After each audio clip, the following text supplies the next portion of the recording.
जब भी अपने अपने घरों पर या कहीं भी साधन में बैठो, भजन करने में पहले से अपना पक्का इरादा करो। तो मैं अपने मन को इधर उधर और कुछ को नहीं जाना, भजन में लगाओ। कोई काम मन के साथ करोगे तो चित्त और मन ना लगा रहेगा, और जब तुम्हें उमंग नहीं रहेगी तो कोई भी काम करोगे तुम्हारा मन उसमें लगेगा ही। इसीलिए तुम्हारा भजन ध्यान उखड़ जाता है। बैठते हो या हम बैठते हैं भजन पर या सुमरन पर, ध्यान पर, तो भजन नहीं होता। तुम कितना अपना मन दौड़ाते हो तो एक क्षण भी नहीं वहां बैठता और भागते ही रहता, और उसका तुमको पता नहीं है। ये चोर तो भाग गया, जब चोरी करना आता है वो तो भाग गया, वो तो इंद्रियों के दरवाजों पर होकर के इधर उधर कूद रहा, और तुम वहां बैठे हो। हम सुमरन करते हैं, भजन करते हैं तो कुछ नहीं हुआ। इतना काम तुम्हारा है कि मन को चित्त को रोक के रखो, क्योंकि सत्संग इसीलिए होता है कि मन और चित्त रोका जाए। किन किन विधियों से रोका जाए वो बताया जाता है आपको। कैसे ऐसे इसको रोको। जब सब चीज समझाई जाती है तो जब याद नहीं रखोगे तो फिर क्या रहेगा। कुछ भी मामूली साधारण सीधा साधा काम हो उसको याद नहीं रखते और उलझ जाते हो और चीज़ों में, और जो कठिन चीज़ें उनको याद रखते हो। तो तुम तो अपने हृदय में और चीज़ें बताए हुए, इसलिए वो चीज़ याद नहीं होती है, तो उतर जाते हो, भूल जाते हो। तुम लोगों की ये बहुत बड़ी गलती है कि घंटी 4 बजे जब बजती है तो तुमको याद रखना चाहिए तो पीछे से आते हो। अब ये सबसे बड़ी गलती है, ये भूल है तुम्हारी। तो फिर क्यों आते हो सत्संग में? फिर आने क्यों होता है? जब मालूम है ये समय सत्संग होगा तो पहले तैयार रहना चाहिए। कहीं सेवा में भी नहीं गए और बीच में सुन भी नहीं पाओगे, रह जाओगे वैसे ही। अपना भी बस खराब करते हो और दूसरों का भी होता है। तो मन चित्त को रोक करके उस समय जब स्मरण करो तब रखो, ताकि ठीक ठीक नाम ले सको और रूप को याद कर सको। जब तुम्हारा मन चित्त कहीं चला जाएगा, चंचल करेगा और भगेगा तो बुद्धि कुछ नहीं कर पाएगी। बुद्धि सोचती है लेकिन उसके बस में नहीं। तो चौथा जो है काल, क्या रहे वो तो सब ठीक है, जो कर रहे हो सब ठीक कर रहे हैं, बस उसने मार दिया, गिर गया तो कुछ नहीं, तो मन चित्त भाग गया। अब जब वो भाग गया चोर, तो बताओ बुद्धि नहीं याद कर सकते हो, तो कहते हो रूप नहीं याद होता, तो कहते हो कि नाम पूरा नहीं दे पाते। मन तो दूसरी चीजों का स्मरण कर रहा और चीजों का नाम दे रहा, उसके रूप को याद कर रहा। और जो असली बताया आत्म कल्याण के लिए जरूरत है, उत्थान के लिए कि अपने घर की तरफ चले, तो उसके लिए कुछ नहीं। तो अपने लिए जब कुछ नहीं करोगे और इंद्रियों के लिए करोगे तो क्या लाभ होगा? फायदा क्या होगा? इसलिए जब भी बैठो तो हमेशा और मन को नहीं जाएगा। जब ये संकल्प करोगे कि नहीं जाएगा तो धीरे से रुकेगा, भगेगा जरूर लेकिन उतना नहीं भगेगा जितना भागना चाहिए। थोड़ा थोड़ा धीरे धीरे रुकेगा। ऐसे ही रोज जब आप करोगे तो धीरे धीरे रुकता जाएगा, फिर रुकने लगेगा। यानी भजन करने का असली मतलब आपका यही है कि मन और चित्त और बुद्धि को घाट पर रोक के सूरत का साथ हो, बस कितना तुम्हारा काम है। और फिर सूरत की जब क्रिया जब शुरू हो जाएगी तो वो फिर दूसरे का काम जो दया कितनी करता है, अब घाट पे नहीं बैठ के आओगे, वहां समझ के नहीं आओगे, तो दया करता भी है तो आप होता है, तो अमृत की वर्षा होती है, आप पी रहे हो जय, कैसे पता चले? जब पीने के लिए मुंह खोलोगे तभी तो पीने को मिलेगा, और तुमने मुंह बंद कर रखा। तो सूरज की कोई क्रिया चेतन नहीं हो पाती है तुमने देखने की, इसलिए वो बंद रहती और बर्बाद करे। तो कुछ न कुछ है, जब पक्का अपना संकल्प करके बैठोगे तब ऐसे बैठ गया, कुछ नहीं, कोई संकल्प आपने नहीं किया, अरे इतना तो करो कैसे भाई सुबह उठे चलो विजन पर बैठे। जब लगन लग जाती है किसी चीज की तब हो जाता है, और लगन नहीं रहती आलस रहता है, तो घर का भी कोई काम कोई भी करो नहीं होता है। तो ये तो भजन है, ये तो फिर होना ही नहीं है, क्योंकि जिस चीज को सुना समझा नहीं तो उससे कैसे हो। अब ये बहुत सी चीजें हैं कि आपके पास नहीं है, किसी ने बताया तो आप उस चीज का करते हैं, लेकिन कब मिलेगी नहीं मिलती, क्योंकि आप उसका प्रयास नहीं करते तो नहीं मिलेगा। वहाँ तक जहाँ रखी है वहाँ तक रहने के लिए नहीं पहुँच पाते हो आप किसी तरह से भजन नहीं, जब आप इच्छा नहीं करते तो आपको तीनों चीज़ों पर आपको बैठाना, 10 मिनट पहले तो करो सुबह पहला, और 10 मिनट आप करो ध्यान, और 10 मिनट अलग अलग आपको बदल करें। तो पहले तो 10 मिनट आप समझ लीजिए, आप बैठो सुनो तो देखो, पहले समझ लो, फिर जाओ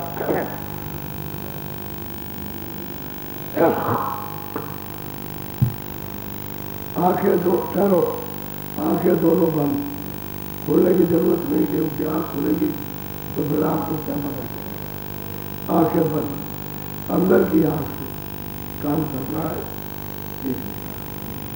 तो शुरू में जब साधन करते हो तो अंधेरे रहता है, इसलिए कहा था दृष्टि को एकाग्र करते रहते, एक जगह रोको, तो जब दृष्टि एक जगह रोको तो नाम भी लो, उसके रूप को याद करो, इतना ही काम करता है।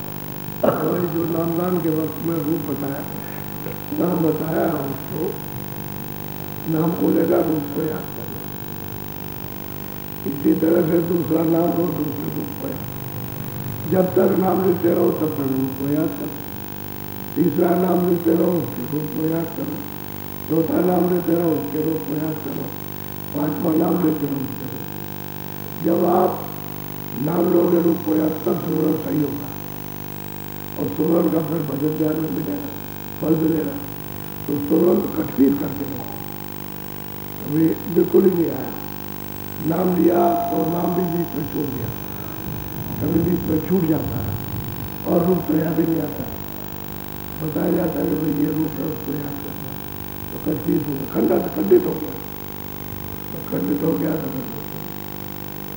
तो आपकी लगन नहीं, प्रयास नहीं की उसकी तरफ नहीं की, उसकी तरफ जाने के लिए, दर्शन के लिए, तब ऐसा हुआ, ऐसा ही होता है।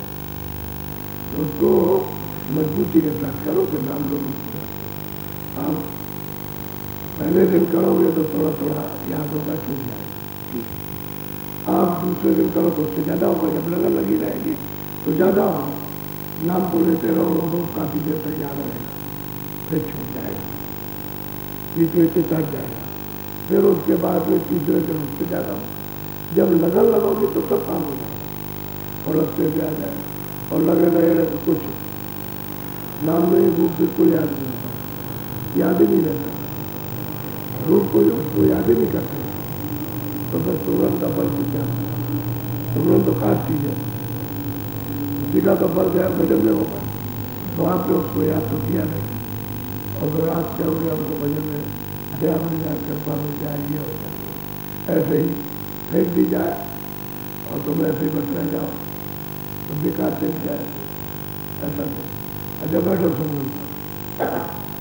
10 मिनट हम बोलेंगे, खोल दो सबको। ये जितने हाथ पीछे उनको गेट के बाहर रोक लो, देखने का काम करो।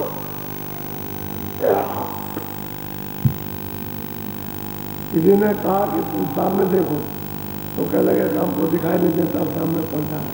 कह लगे तुम देखते रहो पर्दे को, कोई बाहर का अंदर कर देता पर्दे भी नहीं, कह लगे साफ नहीं दिखाई देता। कह लगे मैं देखते तो रहो, देखते देखते देखते साफ निगाह ठहरने लगी, पहले निगाह नहीं ठहर। इसलिए अंदर में आँख अलग है, शरीर की दो आँखें अलग है, और सूरत की आँख अलग है। अंदर वो अंदर से देखने का काम करे, ये बाहर से देखने का काम करे। अंदर और बाहर वो एक आँख है, दो आँख बस नहीं बस। तो दृष्टि को एक जगह एकाग्र करना। अब साथ साथ ये सोचना है कि हमारा मन हमारा चित्त दृष्टि के साथ ही रहे। जब तुम्हारा मन और चित्त हट जाएगा तो दृष्टि ऐसे हिलेगी, ऐसे हिलेगी, इस तरह से। बस यही तुम्हारे लिए बिगल है। मन और चित्त को रोका रहेगा तो दृष्टि ऐसे एकाग्र होगी, और एकाग्र होगी तो सामने पर्दा हटेगा, पर्दा हटेगा। यानी जो काला पर्दा होगा, गहरे पर्दे होंगे वो हटेंगे तो दिखाई देगा। तो यही आप नहीं करते, और दृष्टि ऐसे हिलती रहती है, मन कहीं होता है। चित्त चला गया, दृष्टि ऐसे हिलती रहेगी, तो दृष्टि ऐसे हिलती रहेगी तो पर्दा तो हटा नहीं। और सीधा काम है, और दूसरा मन को चित्त को रोके दृष्टि के साथ, और 10 मिनट बैठाऊंगा। और जब सिर पर कपड़ा डालो, चलो दोनों आंखें बंद करो, और हिला डुला नहीं, हिलो डुलो नहीं, एकदम हिला डुला बंद कर दो, और सीधे सामने सीधा देखो। अंदर की आंख से बाहर की दोनों आंखें बंद रखो।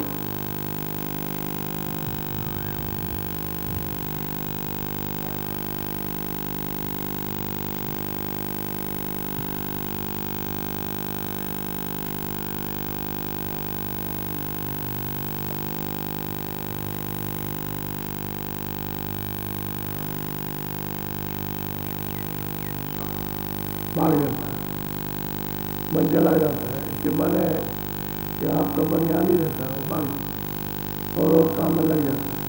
खुराफात में ज़्यादा लगता है, क्योंकि उसकी आदत ज़्यादा पड़ी, इनसे तो पड़ती। जब आदत डालोगे तो बदल जाएगा। ये तो भागना ही वाला है, और जुग जुग से भाग रहा है तो ये भाग रहा। अब ये बताया गया कि मैं इसको करो तो भागता है, रुकता नहीं, थोड़ा सा रुका भाग गया, पर से एकदम दृष्टि में वो हिलती रहती है, ऐसे करती है। 100 वर्ष करो, दृष्टि ऐसे लाते रहो, 100 वर्ष करते रहो, कुछ नहीं होता। और दृष्टि को एकाग्र करो, काम बनता है।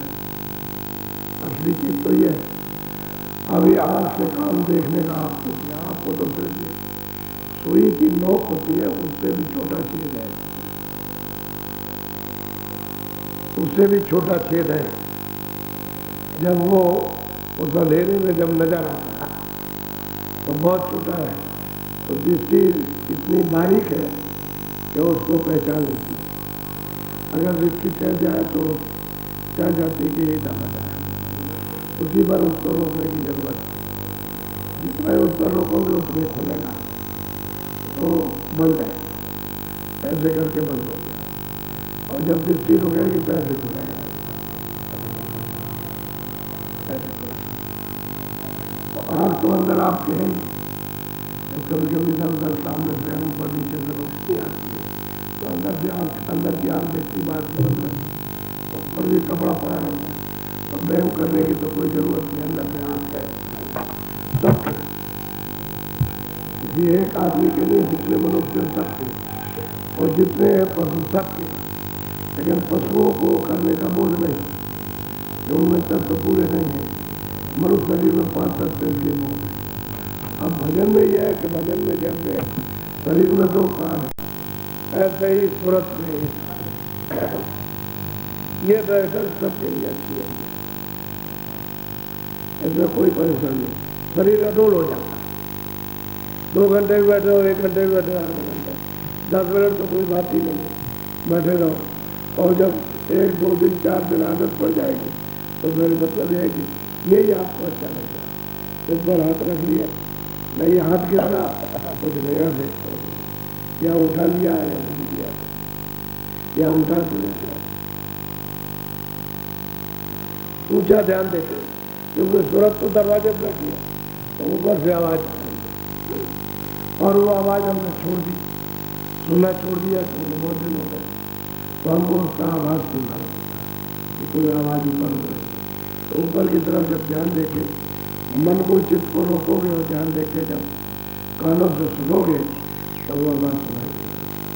तो 10 मिनट बैठा होगा। अब आप यही ध्यान रखो कि हमारा मन और बुद्धि कानों के साथ रहे, ताकि हम उस आवाज को धीरे से अपने कान से जो अंदर के कान उसको सुन सके।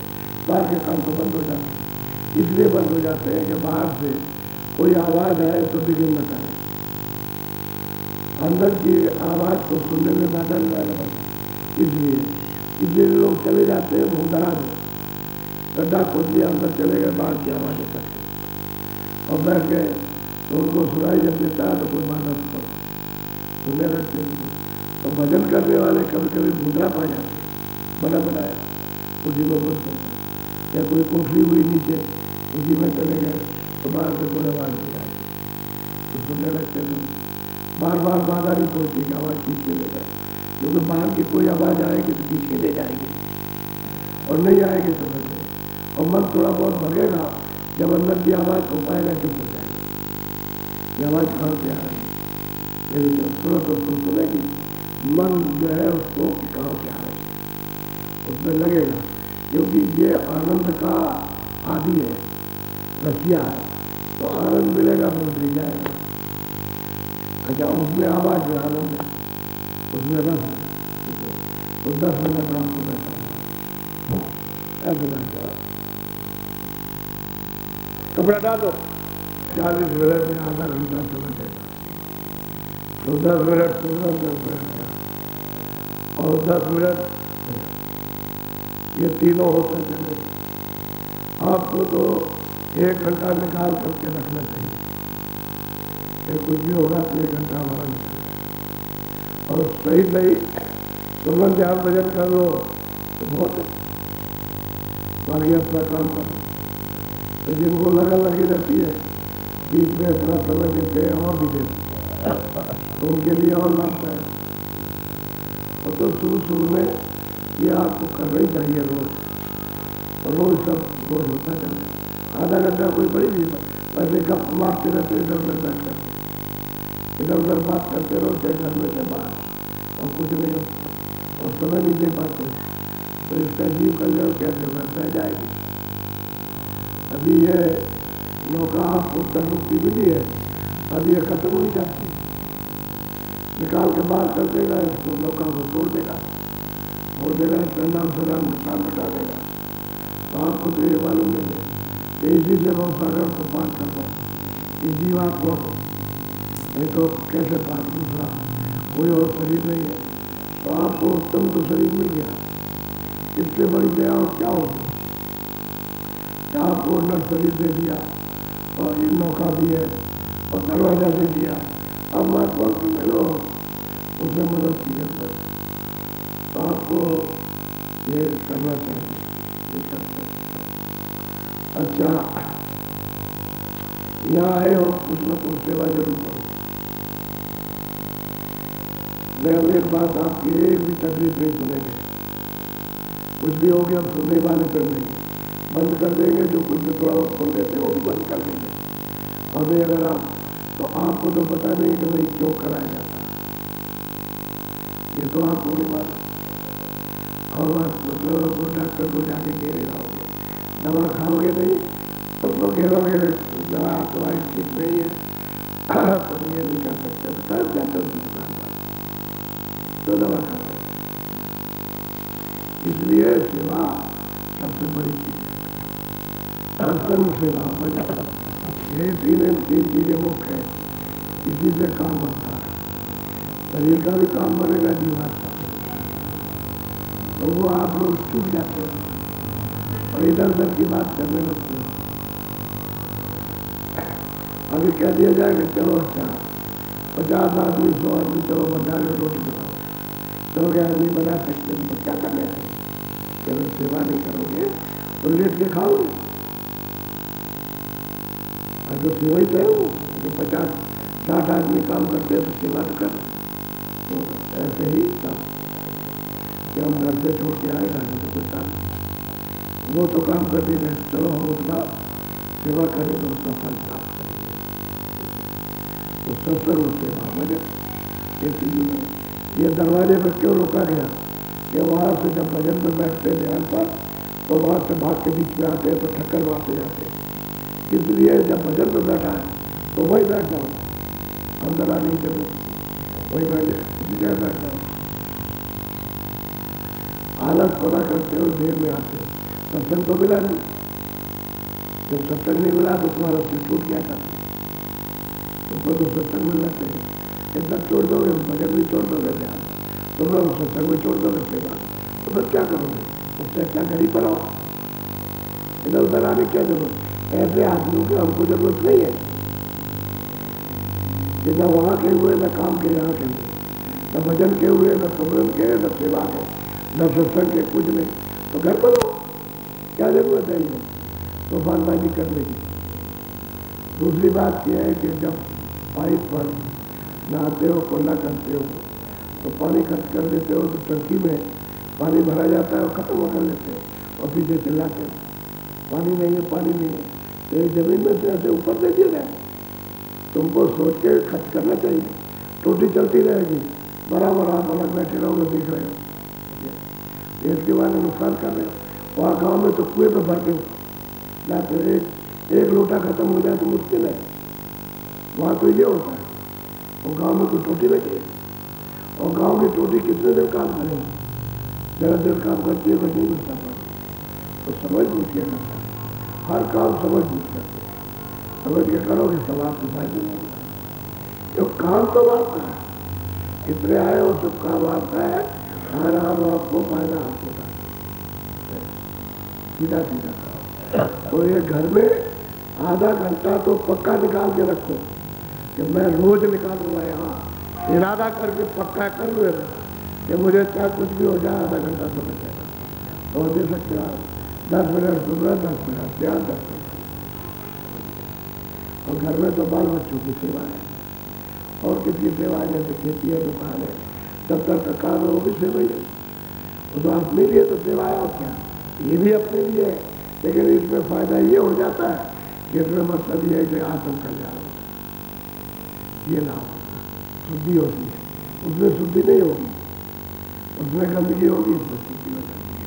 तो मन, चित्त, बुद्धि और इंद्रियां शुद्ध होंगे तो भजन में मन लग जाएगा, तो जीवात्मा हृदय शुद्ध हो जाएगा, तो जीवात्मा मतलब पवित्र होगी, तो सब कुछ प्राप्त कर पाएंगे। यहाँ का वहाँ में बहुत अंतर है जब जीवात्मा, इसलिए सब काम अपने ही समझो, दूसरे क्यों समझ। किसी ने कह दिया जब 100 आदमी है, जो पानी पिलाएंगे तो एक आदमी बताने वाला चाहिए, उसका काम थोड़ी हो, तो सबका काम, उसका काम कुछ नहीं। ये सोच विचार करके एक काम आश्रम है क्या, तो रोज आते रहते हैं, तुम 100 जाते हो, 200 आते हैं, 500 जाते हैं, 1000 आ जाते हैं, हर वक्त भीड़ लगी रहती है, तो तुमको तो सोचना चाहिए सबका। अच्छा, दूसरी बात यह है कि जब सत्संग होता है तो कोई उठ के बाहर को जाया लगता है, इनको पकड़ो, लड़कों को, इनको पकड़ तो लो, लड़कों को पकड़ के यहाँ ले आओ, आप लोग यहाँ आइए, तो इधर आओ, यहाँ आ जाओ, इधर आओ, यहाँ चल के आओ, ले आओ पकड़ के इनको। वहां कैसे उठ के गए तुम, बीच में चोरी करने जा रहे हो?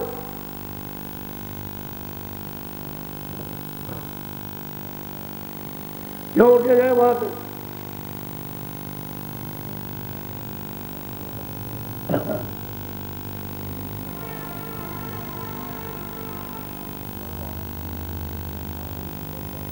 क्यों उठ गए, क्यों गए थे?